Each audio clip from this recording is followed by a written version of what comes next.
ازيكم يا حلوين؟ عاملين ايه؟ وحشتوني كتير. كل الاعمال ديت طبعا احنا عملناها مع بعضينا في كورس المكرمية المجاني الخاص بينا. اللي ما شافش الفيديوهات الخاصة بالاعمال ديت وحابب يشوفها، كل دوت موجود على القناة. واتمنى اللي لسه ما شاركش معانا يشترك معانا، واي حاجة عاوزين تنفذوها اكتبولي في التعليقات واحنا هننفذها مع بعضينا بالتفصيل. النهاردة اتطلب مني ان انا اعمل شنطة وطريقة الشنطة بالتفصيل، فهنعمل النهاردة شنطة مكرمية وهنقول فيها كل المقاسات والتفاصيل وازاي هناخد المقاسات بنفسنا كمان. يلا بينا.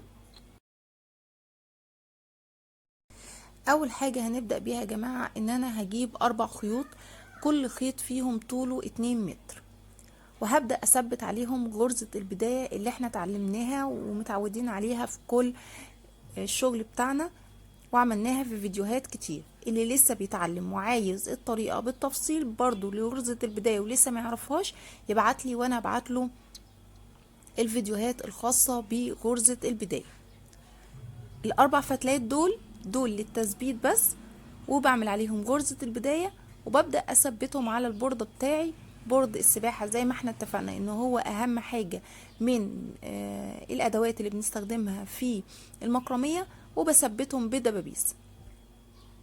الصفة اللي تحت غرزة البداية ديت صفة لغرزة مزدوجة، برضو عملناها في فيديوهات كتيرة قبل كده، انتي ممكن تستغني عنها، بس انا بحب ان انا اعمل الصف دوت لسبب ان هو يظبط لي الغرز بعد كده كلها، ما يبقاش فيه اي غرزة طالعة عن الصف او نازلة عن الصف.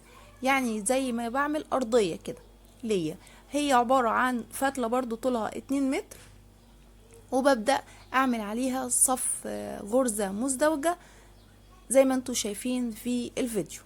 برضو اللي عاوز الطريقة عملناها في فيديوهات كتير قبل كده يكتب لي في التعليقات وانا ابعت له الطريقة بالظبط.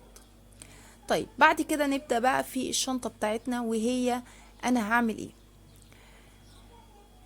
اول حاجة الشنطة بتاعتي مقاسها 30 عرض، الطول بتاعها 20 سنتي، فانا بعمل غرز لغاية ما يديني على المتر 30 سنتي. فما تقوليش عدد الفتلات كام فتلة او الكلام دوت، لا، انتي بتحددي مقاس الشنطة بتاعتك. عايزة مثلا العرض بتاع الشنطة بتاعتي 20 سنتي، عايزاها 25 سنتي، عايزاها 30 سنتي، فانا بزود الخيط بالعرض على حسب المقاس اللي انا عاوزاه. انا عملت عرض الشنطة بتاعتي 30 سنتي، فانا عملت خيوط لغاية ما وصلت لل 30 سنتي. طيب نوع الخيط دوت ايه؟ الخيط دوت خيط سلسلة قطن او كردون قطن تركي، الاتنين نفس الاسم. يعني في ناس ممكن بتسميه الكردون التركي، وفي ناس بتسميه سلسلة قطن تركي. تمام. ودوت بيبقى اخف حاجة علشان الشنطة ما تبقاش تقيلة. ده كام ملي؟ ده 3 ملي، وفي منه الوان كتير طبعا. بعد كده انا عايزه اقص الشنطه بتاعتي، الخيط بتاعي هقصه على كام. عملنا فيديو قبل كده برضو على ازاي اخد المقاس بتاعي وازاي احدد الاطوال اللي انا عاوزاها واقصه على كام من غير ما اهدر خيوط.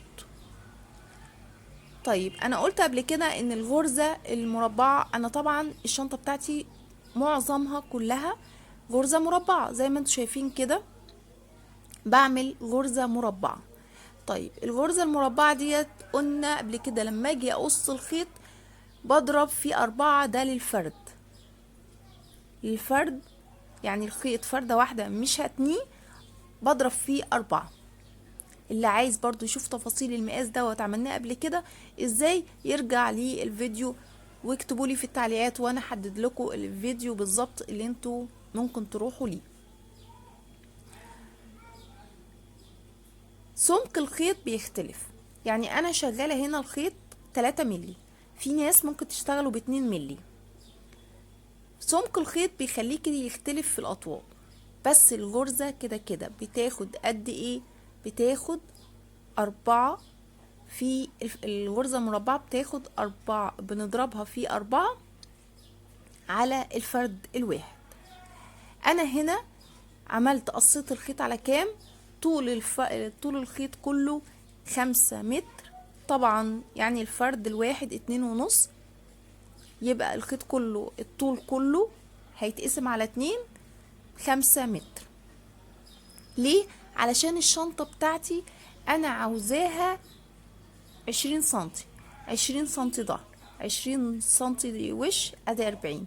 وكمان قفلة الشنطة انا حسبتها على 50، هي 10 سنتي، بس طبعا اديت لنفسي خيط زيادة شوية علشان انا عاوزة شراشيب غير غرزة البداية والكلام دوت. فكل دوت بيدخل في الحسابات، واحنا عملنا شرح مفصل قبل كده ازاي ناخد حساباتنا بنفسنا. بعد الشرح الطويل اللي احنا شرحناه دوت، طبعا في الفيديو واحنا شغالين احنا عملنا صف من الغرزة المربعة، الصف الاولاني كله غرزة مربعة. هنا بدأنا في الصف التاني. قبل ما نبدأ في الصف التاني شلنا فتلتين من اليمين وفتلتين من الشمال ورفعناهم فوق، وبدأنا نعمل غرزة مربعة بين الغرزتين اللي فوق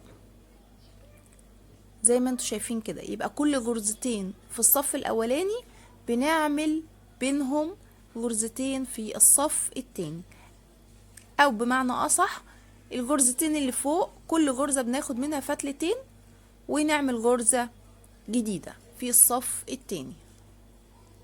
زي ما انتوا شايفين في الفيديو كده، انا خدت فتلتين من الغرزة اللي فوق وفتلتين من الغرزة اللي جنبيها، وببدأ اعمل غرزة مربعة جديدة وبتبقى بين الغرزتين اللي فوق. اتمنى الشرح يكون واضح، ولو وصلت لغايه هنا ما تنسوش اللايك والشير والاشتراك في القناه لو لسه ما اشتركتوش، وقولوا لي رايكم وانتوا فاهمين من الشرح ولا لا. ويلا نكمل مع بعضينا شرح الطريقه بالتفصيل. كده انا بعمل الصف التاني كله برضو غرز مربعه، بس ايه الفرق بين الصف التاني عن الصف الاولاني؟ ان الصف التاني كل غرزتين من فوق بعمل في وسطهم غرزة في الصف اللي تحتيهم.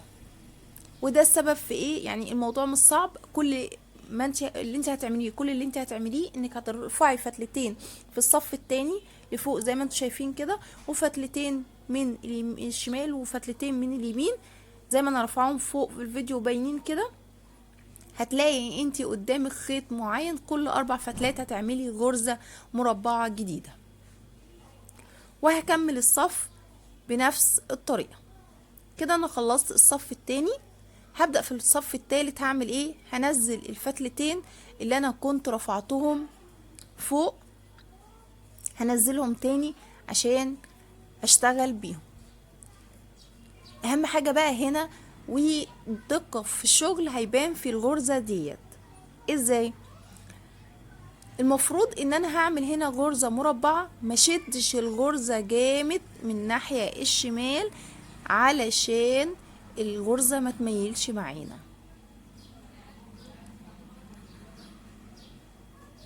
هوريكم دلوقتي وانا بشد الخيط. انا شديت الخيط اهو، في اليمين اتشد لاخر الغرزه لغايه ما وصلت للغرزه اللي فوق. في الشمال انا سايبه المسافه بتاعه الخيط ديت، لان المفروض ان كان في هنا غرزه وانا ما عملتهاش، فانا بسيب المسافه ديت في الخيط، ما بشدش للاخر.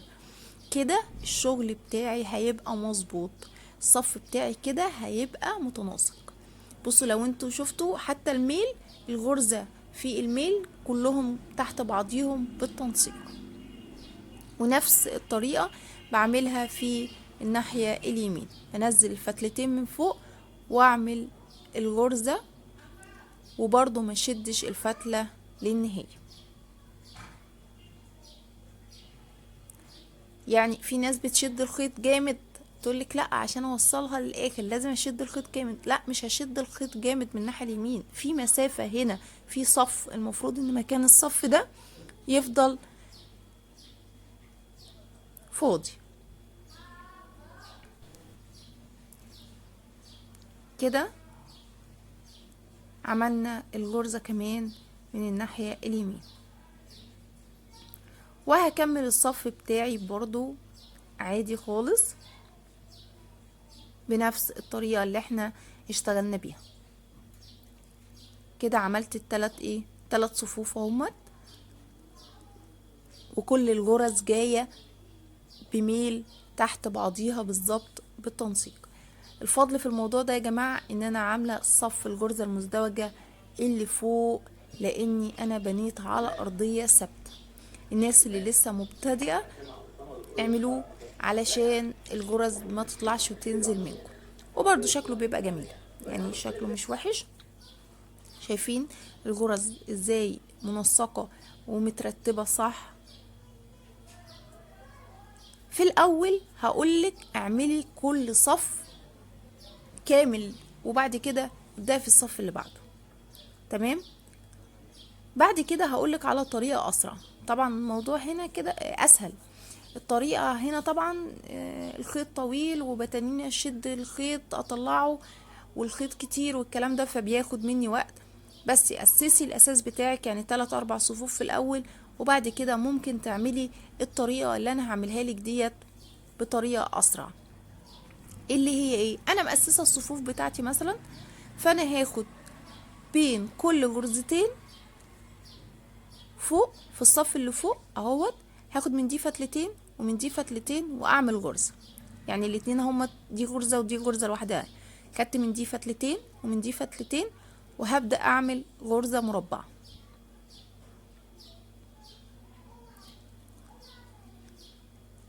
اول ما اخلص الغرزة المربعة ديت كده انا عملت ايه؟ نص غرزة. هكمل نص الغرزة التاني كده، خلصت الغرزة.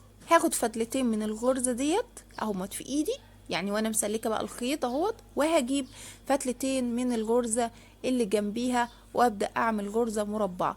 اخلص الغرزة المربعة ديت واخد منها فتلتين واخدها مع الغرزة اللي بعديها، يعني باخدهم تنازلي بدل ما اعمل الصف وارجع.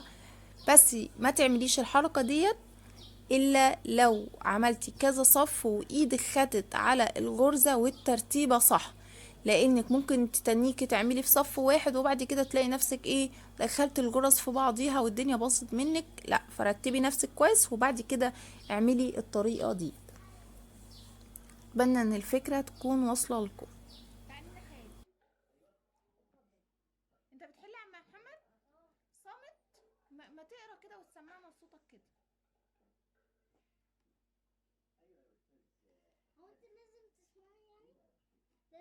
وانت لازم ترد رد عليا يعني.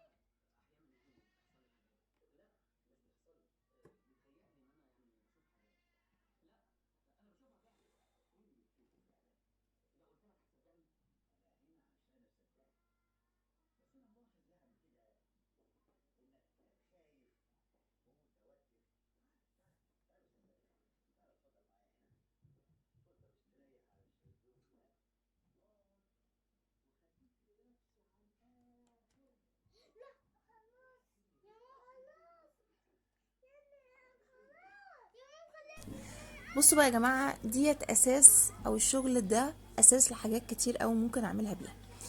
يعني الشكل اللي احنا عملناه دوت ممكن اعمله معلقة، اعمل عليه ورد، وهعمل فيديو قبل كده ممكن اعمله مشاية زي اللي انتوا شايفينها. شايفين المعلقة ديت عليها وردات باشكال مختلفة، هبقى انزل لكم الطريقة بعد كده ان شاء الله للورد ده بالتفصيل.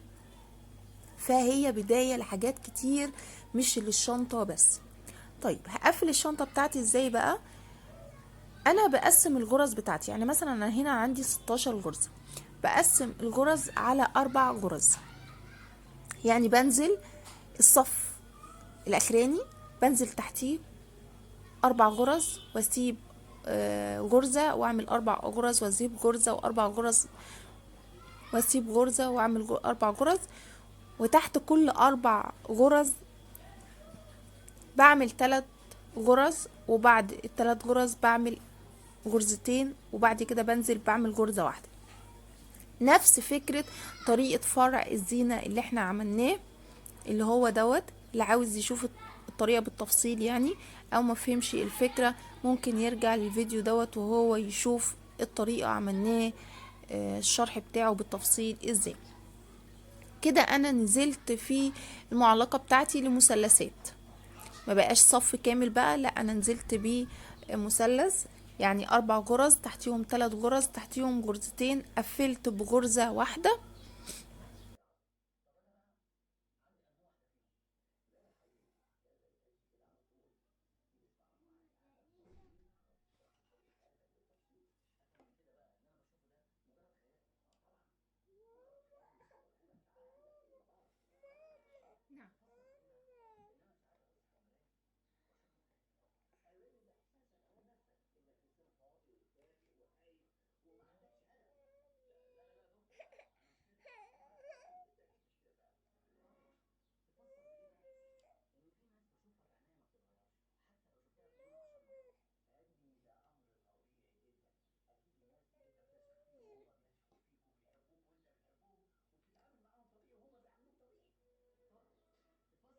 بعد كده بعد ما بعمل المثلث بقفل عليه بغرزة مزدوجة. شرحنا طبعا الغرزة المزدوجة بنعملها ازاي بالتفصيل، بالطريقة البطيئة اللي زي ديت والطريقة السريعة، برضو ليها فيديوهات كتير، اللي حابب يعرفها يكتب لي في التعليقات وانا بعتله الرابط بتاع الفيديو.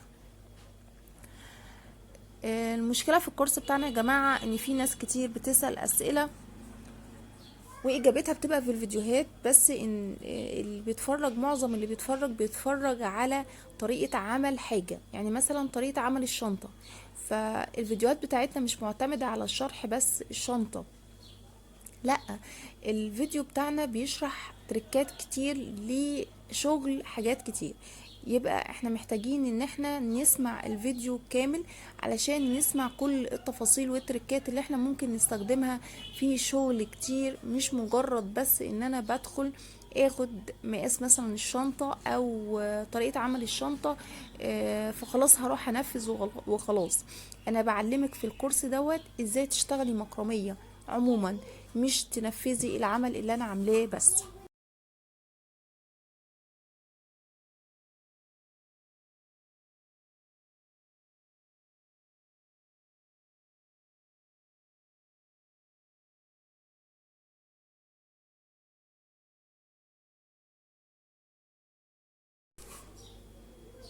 هنا في الصف ده طبعا هستخدم الطريقة السريعة لعمل الغرزة المزدوجة، وخصوصا مع الاطوال بيبقى اسهل واسرع جدا ان انا استخدم الطريقة ديت مع الغرزة المزدوجة.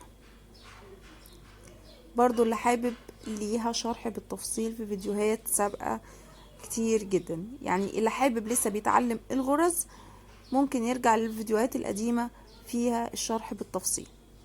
وبرضو الفيديو اللي احنا بنشرح فيه بنحاول نشرح فيه الغرزة من جديد بطريقة بطيئة شوية، وبعد كده نسرع. كده بقفل على المثلث بتاعي بغرزة مزدوجة. كده خلصت. هعمل طبعا كل المثلثات بنفس الشكل. هعمل بقى ايه شكل السمبوسات اللي انا عملتها في الخدادية قبل كده، عملتها معاكم بالشرح، كملت بيه الشنطة. ممكن ترجعوا للطريقة بالتفصيل في صورة الخدادية اللي احنا عملناها مع بعضينا قبل كده. طيب هقفل الشنطة بتاعتي ازاي بقى؟ احنا فاكرين طبعا ان انا اشتغلت الغرزة البداية على 4 فتلات. ليه 4 فتلات؟ ال4 فتلات دول هما اللي اقفل بيهم الشنطة بتاعتي. هجيب فتلتين اسيبهم في الصف اللي فوق زي ما هما، واجيب الفتلتين التانيين وهبدأ ادخلهم في الغرزة الواسعة اللي احنا كنا بنرفع فيها الفتلة لفوق، والمسافة ديت هي اللي هيخش فيها الفتلتين علشان نقفل الشنطة. عديت الخيط فبقى الناحية التانية، وهبدأ بصوا يعني في فتلتين فوق هما في الصف اللي فوق زي ما هما، وفتلتين عدوا من الغرزة الواسعة اللي احنا عاملينها في الشنطة، وهبدأ اقفل عليها كده عندي 4 خيوط، هبدأ اقفل عليها بالايه، بالغرزة مربعة، غرزة واحدة بس مربعة.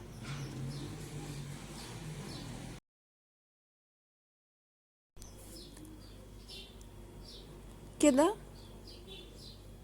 هنعيدها تاني اهوت مع بعضينا. انا عندي 4 فتلات اللي انا عملت عليهم غرزة البداية من الاول اللي احنا قلناهم، مشتغلناش بيهم اي حاجة. هبدأ بقى اقفل الغرزة المربعة. تمام.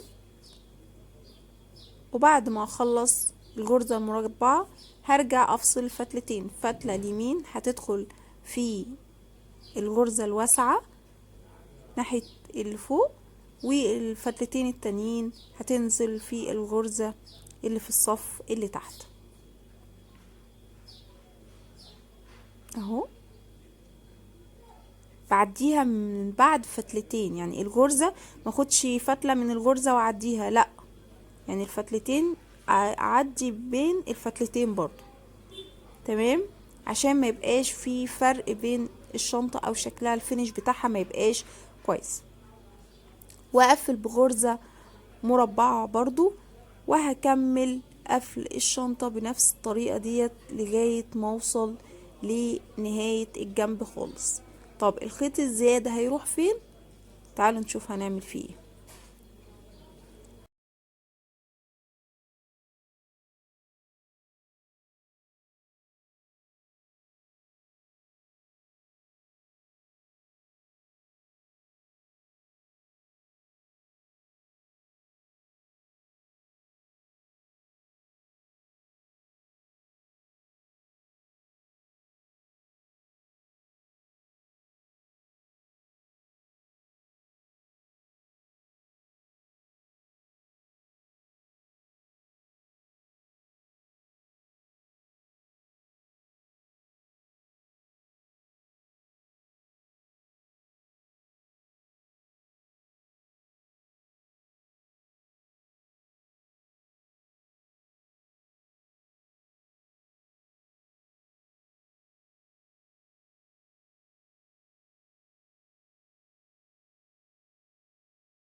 الاربع فتلات بقى اللي في الاخر دول هنعملهم ايه؟ هنعمل فيهم ايه؟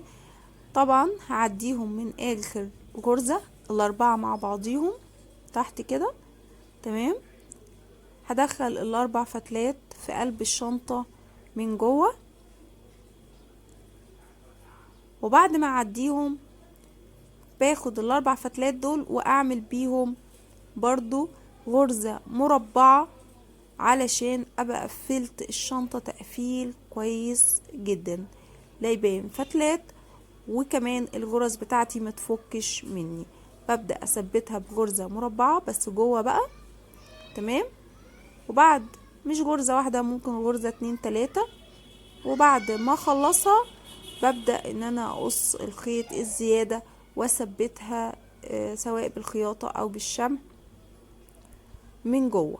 تمام كده ابقى قفلت الشنطة بتاعتي. طيب الخيط اللي قدام بقى هبدأ اعمل ايه؟ هعمل الغرزة ديت، هلف الخيط على ايدي 3 لفات، وبعد كده ابدأ ادخل الخيط من فوق واشده واحدة واحدة بقى. ليه؟ عشان هي مش مجرد ربطة، انا عايزة اثبت طول معين، فانا عايزة الغرزة ديت اطلعها لغاية ما اوصل لطول الخيط اللي انا عاوزاه، وبعد كده ابقى اقص الزيادة.